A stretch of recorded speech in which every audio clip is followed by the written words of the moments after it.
Tragic news coming in. The death toll has risen in the Ernakulam IED blast. Remember the explosion that had taken place in Ernakulam in Kerala at a religious gathering that was on? We are being told that a 61-year-old woman has now succumbed, and sadly these are burn injuries. Remember, this was the Jehovah's Witnesses gathering that had been organized, and in Kerala this individual, Dominic Martin, had come forth to say, I did it.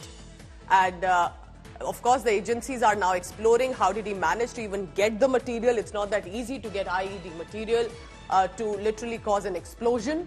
And you're looking at the visuals of that blast, but now with 80% burns. Another elderly woman, 61-year-old woman, who had undergone surgery too, but could not survive.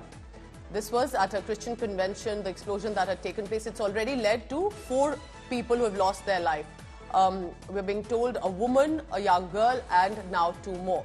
Main accused had surrendered before the cops, but cops are not taking him simply on face value, but more about how did he manage to get the material, why did he decide to go ahead and cause this explosion.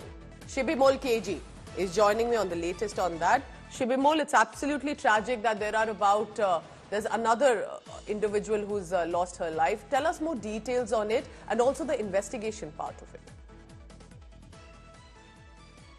Well, Pooja, yes, absolutely. It's a very tragic incident that now the death toll stands at 4. Today morning around 6 o'clock, a woman identified as 61-year-old woman identified as Moly Joy passed away is what the medical bulletin was telling us.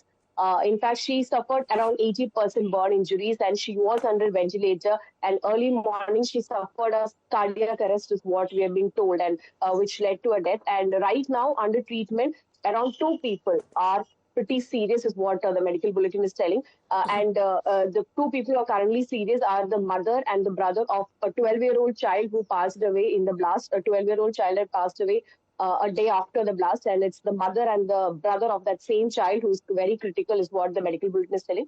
When it comes to investigation, we are understanding that today the police will be filing for the custody of the accused. After the identification parade, the court had told that they can apply for the police custody. The court had remanded Dominic Martin, the accused in the case, to 14-day judicial custody till November 29th, and the court had told the police that after the identification parade is over, you can ask for the police custody. The identification parade was over last week. So today the police will be filing the petition, filing for the custody is what we are understanding. The investigation, the evidence collection has been completed. He was taken to most of the spots where he was said to be making the bomb and all of that. So the evidence collection has been going on since the last few days, and the identification parade was the main part in which around 40 eyewitnesses were called to the jail to conduct the identification parade is what we are hearing from police sources. So that's the latest, Pooja.